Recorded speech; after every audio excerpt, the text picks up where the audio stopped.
Hanoï, le carrefour de l'ancienne rue Paul Bert et du Petit Lac, à l'heure de la sortie d'usine. Pas une seule voiture, mais beaucoup de vélos sur lesquels se déplace lentement, machinalement la foule des travailleurs, dans une régularité impressionnante.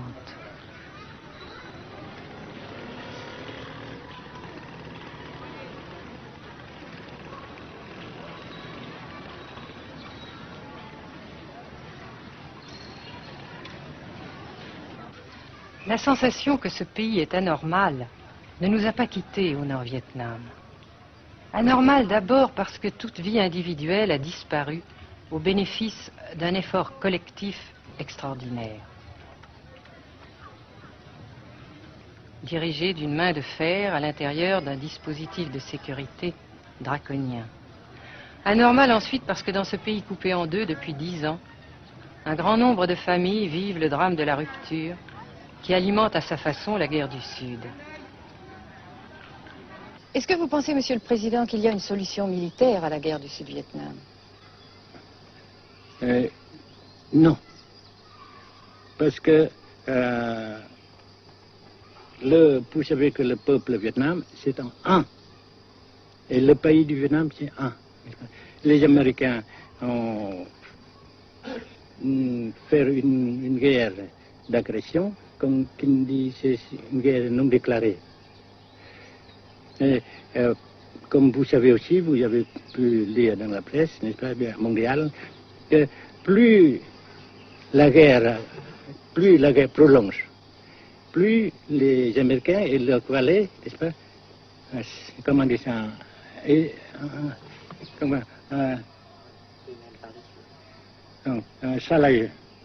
s'enliser, hein? Et plus ils supportent des échecs, comme vous savez, récemment, n'est-ce pas? Par conséquent, la guerre ne peut pas durer éternellement. Et je suis très heureux que les politiciens haut placés français ont reconnu cela.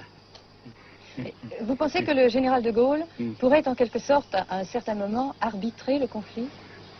Arbitrer, qu'est-ce que vous comprenez par le mot arbitraire? Nous ne sommes pas des équipes de football. Hein?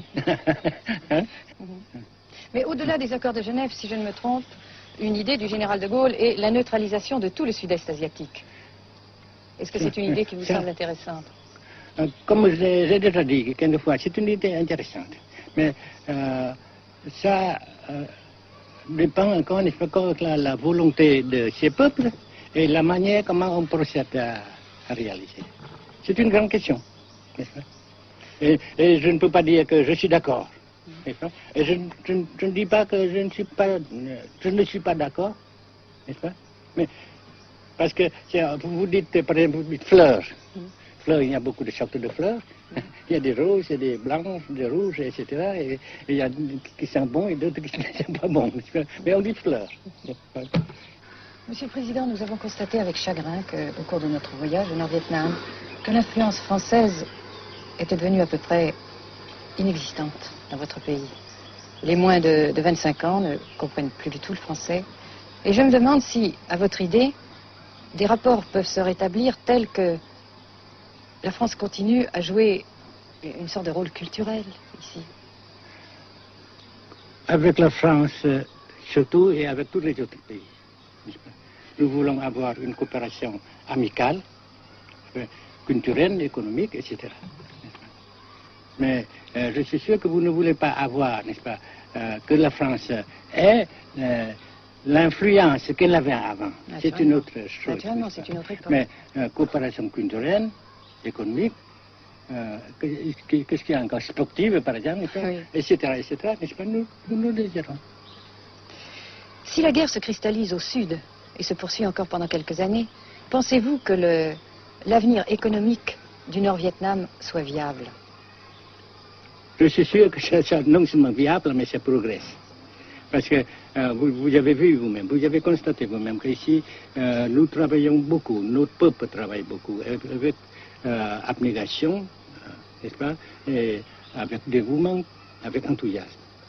Et d'un côté, nous travaillons pour, comment dirais-je, pour, principalement, n'est-ce pas, de nos propres forces, de nos propres...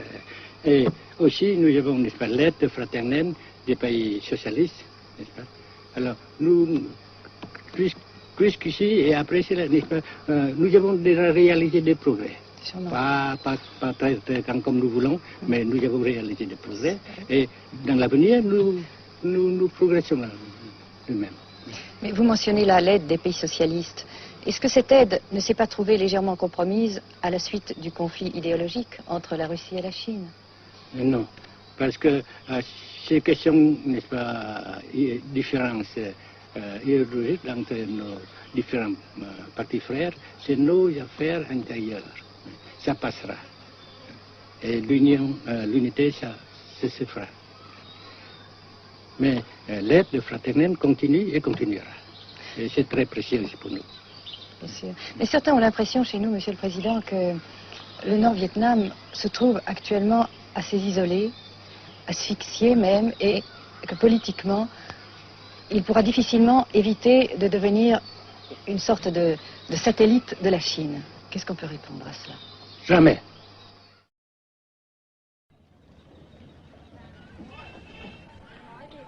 À Hanoï, la vie continue, malgré les alertes, malgré l'évacuation de plus de la moitié des habitants. Les petits magasins de la rue de la Soie sont pour la plupart fermés.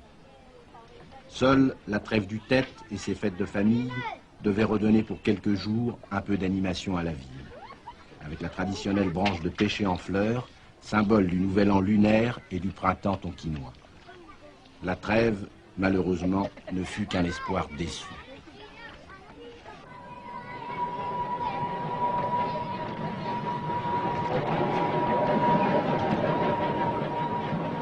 Dans les rues, de grands panneaux de propagande donnent les informations de guerre, les statistiques officielles et quotidiennes des pertes américaines. Selon le gouvernement de la République démocratique du Vietnam, 1631 avions américains auraient été abattus au-dessus du Nord-Vietnam.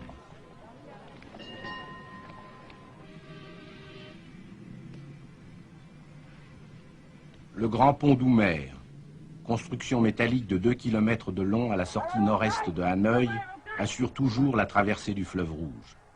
Sa sauvegarde est capitale. La défense antiaérienne du Vietnam, tant redoutée par les pilotes américains, dispose de nombreuses fusées solaires de fabrication soviétique. C'est la première fois que nous pouvons vous les montrer. Les rampes mobiles de lancement sont déplacées chaque nuit afin de déjouer les repérages.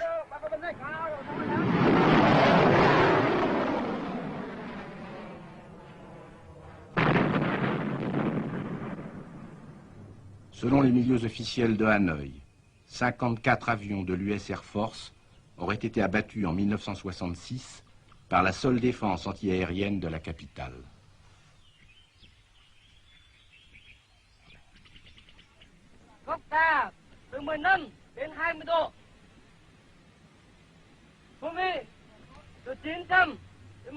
Pour la première fois également, nous avons pu voir les pilotes et les avions de chasse vietnamiens. Pour la plupart, leur formation a été assurée en URSS.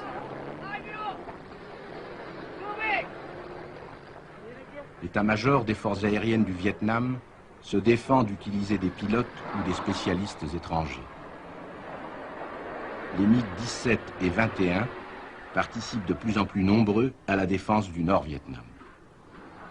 Les résultats des combats aériens sont mal connus et contradictoirement mentionnés dans les communiqués vietnamiens ou américains.